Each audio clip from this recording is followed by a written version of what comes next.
Poštovana predsedatelka, моето прашање е повеќе процедурално, што се работи с измена или барање за ставање на некоја точка на дневен ред, нова точка на дневен ред. Именно сакам да го информирам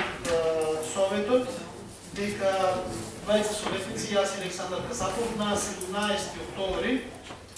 2014 година поднесовме барање за ставање на точка на дневен ред, односно побаравме информација за квалитетот на амбиентниот воздух во Битола и предлог на краткорочни и долгорочни мерки и активности кои ги преземе градот во насока на уплашување на алармантна состојба предизвикана од загаденоста на воздухот во Битола. Таквата точка ја побаравме затоа што сметавме дека се работи за алармантни состојби предизвикани од загадениот воздух и баравме таа информација да биде ставена во највозможен рок до советниците на општина Битола и иста да биде поставена на дневен ред на седницата на Совет. Заправо,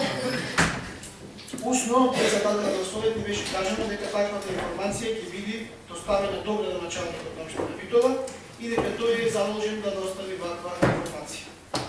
Денес, 70 дена после поднесувањето на вакво барање, што е наше легитимно постапено дело и како советници, немаме никаков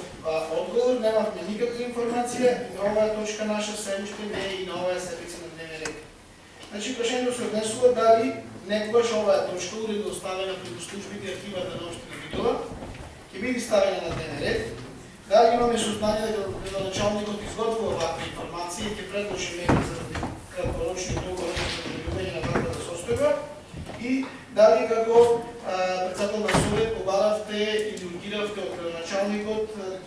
за побрзо изготвување на ваквата информација, иста да биде доставена до советниците на општина Битола. Благодарам и аз колку